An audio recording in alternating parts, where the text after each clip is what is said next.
سچ مچ ہونے والی، وہ سچ مچ ہونے والی کیا ہے؟ اور تم کو کیا معلوم ہے کہ وہ سچ مچ ہونے والی کیا ہے؟ وہی کھڑکھڑانے والی جس کو سمود اور عاد دونوں نے جھٹلایا۔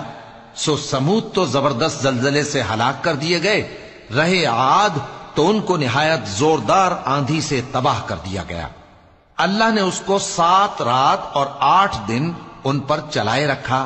تو اے مخاطب، تو ان لوگوں کو اس میں اس طرح گرے ہوئے دیکھتا جیسے کھجوروں کے کھوکھلے تنے، پھر کیا تو ان میں سے کسی کو بھی باقی دیکھتا ہے؟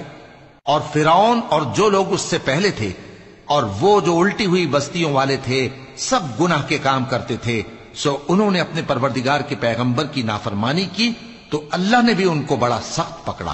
جب پانی طغیانی پر آیا تو ہم نے تم لوگوں کو کشتی میں سوار کر لیا تاکہ اس کو تمہارے لیے یادگار بنائیں اور یاد رکھنے والے کان اسے یاد رکھیں۔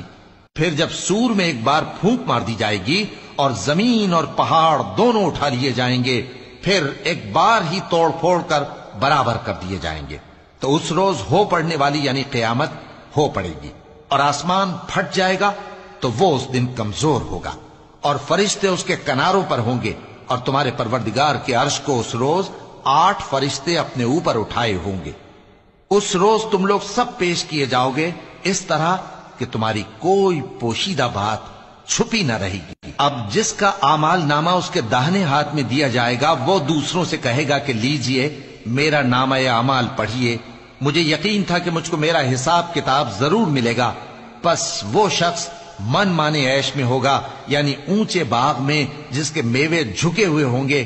ان سے کہا جائے گا کہ جو اعمال تم ایام گزشتہ میں آگے بھیج چکے ہو، ان کے عوض مزے سے کھاؤ اور پیو۔ اور جس کا نامہ اعمال اس کے بائیں ہاتھ میں دیا جائے گا تو وہ کہے گا، اے کاش مجھ کو میرا اعمال نامہ نہ دیا جاتا اور مجھے معلوم نہ ہوتا کہ میرا حساب کیا ہے۔ اے کاش موت میرا کام تمام کر چکی ہوتی، آج میرا مال میرے کچھ بھی کام نہ آیا، مجھ سے میرا اقتدار جاتا رہا۔ حکم ہوگا کہ اسے پکڑ لو، اب اسے طوق پہنا دو، پھر دوزخ کی آگ میں اسے جھونک دو، پھر زنجیر سے جس کی لمبائی 70 گز ہے جکڑ دو۔